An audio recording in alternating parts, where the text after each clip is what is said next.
À travers l'écran noir de mes nuits blanches, j'écris ces mots.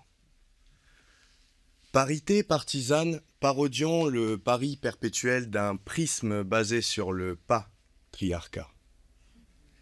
Bonjour, je m'immisce ici en tant qu'homme, non pas pour déprogrammer l'importance de la parité, mais pour paresser avec vous sur cette question qui peut parfois sembler plus absurde qu'un pingouin en patin à roulettes. Commençons donc l'appel des Robinson, tant sont sombres nos pensées, ces Robinsons de vie ou romanciers ravis, ces gros poinçons sans vie que nous accablons de risques. Point sombre de contre-poinçon, je prendrai le contre-pied.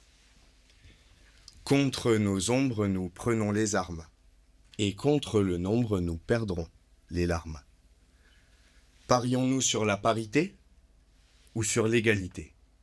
À l'équilibre entre deux sexes ou à l'égalité entre sapiens sapiens? Cherchons-nous à paraître parfaits, à parfaire l'imparfait, ou doutons-nous simplement de l'autre à côté? L'égalité des sexes, célébrée comme le spectacle de cirque ultime de l'inclusion, nous lance un défi herméneutique. C'est un labyrinthe kafkaïen vers l'égalité, un tour de magie métaphysique. L'égalité des sexes, ce n'est pas réduire l'homme à la femme, mais élever la femme à hauteur de l'homme. Noble quête, certes, mais je m'en mêle dans ce jeu de mots dithyrambique. La parité, acclamée comme le numéro de jonglage interdimensionnel de l'inclusion, peut parfois paraître plus abscon qu'un dictionnaire bilingue. Pour poisson. Il existe un effet secondaire dans la quête de la parité. 80%. 80%, c'est la part de femmes décisionnaires dans les entreprises de l'audiovisuel public. Un chiffre qui, bien que célébré, pose une question criante. Pendant ce temps, sur les bancs des étudiants de l'audiovisuel, la part de femmes ne représente que 41%. Triste, certes. Mais que sont devenus les 59% d'hommes? Où se cachent-ils? Si nous élargissons notre vision des sphères institutionnelles, représentation nationale, un signe de disparité semble fessayer sur ce secteur. Certes, cela peut contribuer à rééquilibrer les chiffres du secteur privé, certes. Cependant, il est impératif de se poser la question, recrute-t-on dans le public en fonction du genre ou d'un CV?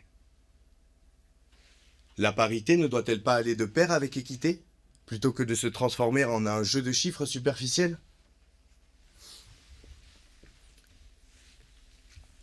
Institution nationale, je vous ai comprise. Vous cherchez à équilibrer les chiffres, à paraître parfait aux yeux de nos voisins. Vous cherchez à parfaire l'imparfait de notre société, mais institution nationale, ne doutons pas de l'autre à côté.